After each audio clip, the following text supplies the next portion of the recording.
Hey friends, today I'm going to show you how you can grow a garden in hay bales. Hay bale gardens can be tremendously productive, and there are several advantages to growing in hay bales. Number one, you don't need traditional garden beds. There's no need for building or maintaining traditional raised garden beds, and no need to worry about poor soil quality in the ground in your garden. With a hay bale garden, the hay will turn into the perfect nutrient-rich growing medium for your plants. This garden method is a flexible, low-commitment way to garden that can be set up and taken down with ease. Think about it. You could even grow in hay bales on a paved surface like a driveway or a parking lot.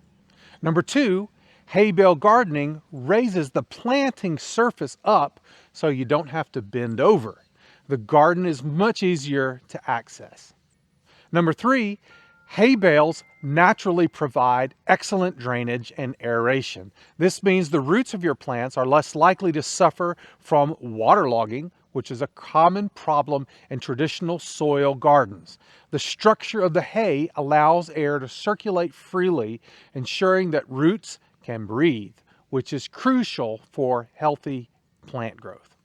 But before I show you how to condition your hay bales, do you like my shirt? I love this shirt that I got from By Grace Alone Designs, and you can get one too by going to the link in the description. And also, it will help you support this channel and the teaching and instruction that we do here. Now, there are two methods to cure your bales: the quick method and the natural method. I'll show the quick method in another video. Today, I want to show you a gentle, patient method to condition hay bales naturally over 2 to 3 months. This is a perfect method for those who prefer to avoid using fertilizers and just let nature do its thing. It's also a great way to condition your bales over the winter time when you're not using them. If you get your bales in December or January and you put them out, this method will have those bales ready to grow in by the time spring rolls around and you are ready to plant. So let's get started.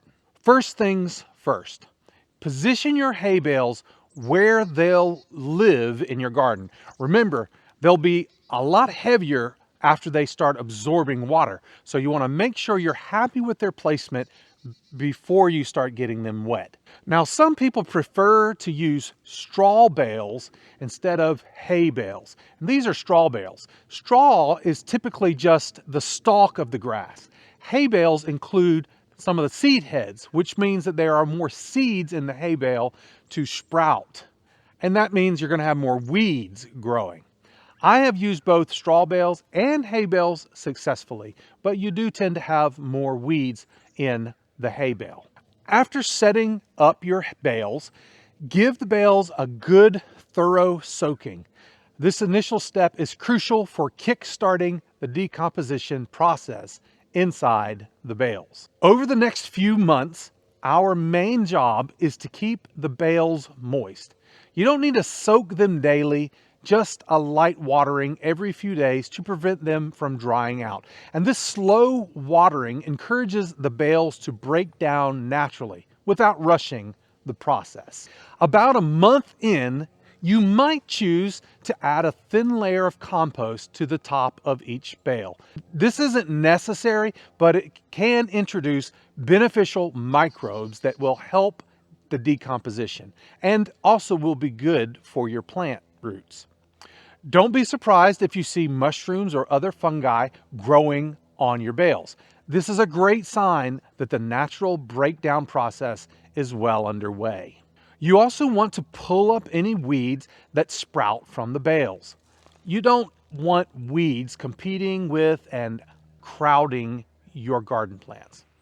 After 2 to 3 months, your patience is rewarded. The bales will have transformed internally into a rich compost-like medium ready to nurture whatever you choose to plant. You know, good things often take time, and that's true in life and in gardening. Galatians 6:9 says, "So let's not get tired of doing what is good.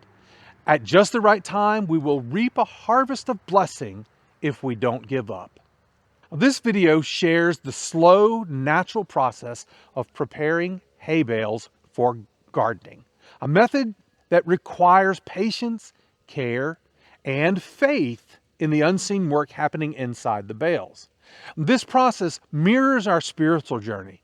Just as we nurture the hay bales with water and wait for nature to do its work, we are reminded to nurture our spirits with faith and prayer and acts of loving service. The scripture from Galatians encourages us not to grow weary in doing good, just as we must not grow impatient with the slow process of hay bale condition. In both cases, the promise is that our efforts will bear fruit in due time, provided we do not give up.